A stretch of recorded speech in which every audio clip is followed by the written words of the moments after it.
We that is still alive shall all be changed in the twinkling of an eye, from mortal to immortal. And the dead will be raised, never to die again, and we all will be taken up to meet the Lord in the air. So therefore, we should look to events in the Old Testament to prefigure things that affect us, just like Enoch prefigures the rapture of the church. This is when the Lord descends from heaven to take all the believers out of this world and to meet them in the air. Here we can clearly see that Enoch is an example of believers who will not taste death. Enoch and Elijah are the only ones in recorded history to skip death. They did not die, they were taken up from earth to heaven by Jehovah. Because of Elijah's great devotion to the law, he was taken up into heaven. And it came to pass, when the Lord was about to take up Elijah into heaven by a whirlwind, that Elijah went with Elisha from Gilgal. Then Elijah said to Elisha, "Stay here, please, for the Lord has sent me unto Bethel." But Elisha said, "As the Lord lives, and as your soul lives, I will not leave you." So they went down to Bethel. Now the sons of the prophets who were at Bethel came out to Elisha, and said to him, "Do you know that the Lord will take away your master away from you today?" And he said, "Yes, I know, keep silent." Then Elijah said to him, "Elisha, stay here, please, for the Lord has sent me unto Jericho." But he said, "As the Lord lives, and as your soul lives, I will not leave you." So they came to Jericho. Now the sons of the prophets who were at Jericho came to Elisha and said to him, "Do you know that the Lord will take away your master away from you today?" So he answered, "Yes, I know, keep silent." Then Elijah said to him, "Stay here, please, for the Lord has sent me unto the Jordan." But he said, "As the Lord lives, and as your soul lives, I will not leave you." So the two of them went on. And 50 men of the sons of the prophets went and stood facing them at a distance, while the two of them stood by the Jordan. Now Elijah took his mantle, rolled it up, and struck the water, and it was divided this way and that, so that the two of them crossed over on dry ground. When the time came for Jehovah to take Elijah up to heaven in a whirlwind, it was somehow common knowledge to Elijah, Elisha, and the sons of the prophets. Each knew that Elijah was to be snatched up from earth to heaven.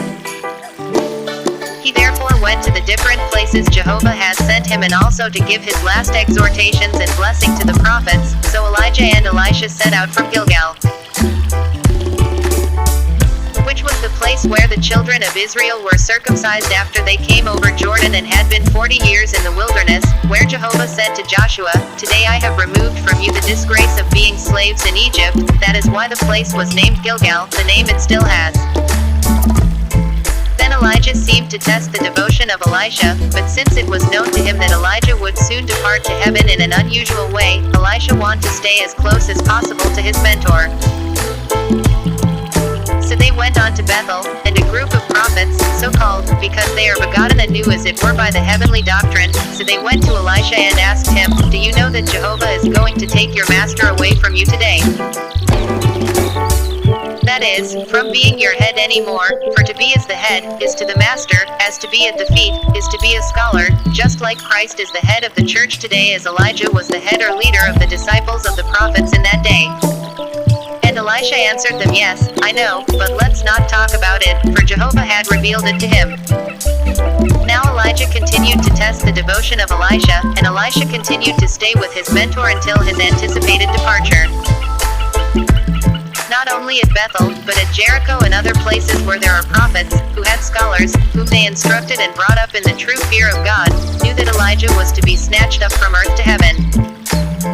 Now here also Elijah continued to test the devotion of Elisha, but Elisha would not leave his mentor until Jehovah took him away to heaven. Elijah 3 times tells Elisha to stay where he is, and Elisha 3 times insists on accompanying Elijah on his journey.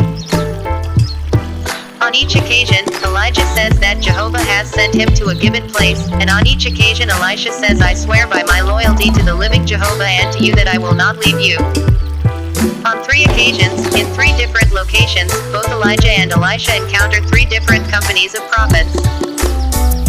On the first 2 occasions, the prophets tell Elisha that Jehovah will take Elijah away that very day, and on both occasions Elisha silenced the prophets. But on the 3rd occasion, the prophets simply watch from a distance as Elijah rolled up his mantle into a kind of rod and struck the water of the Jordan River, and immediately, the water parted, leaving a dry path through the riverbed for the 2 prophets to cross.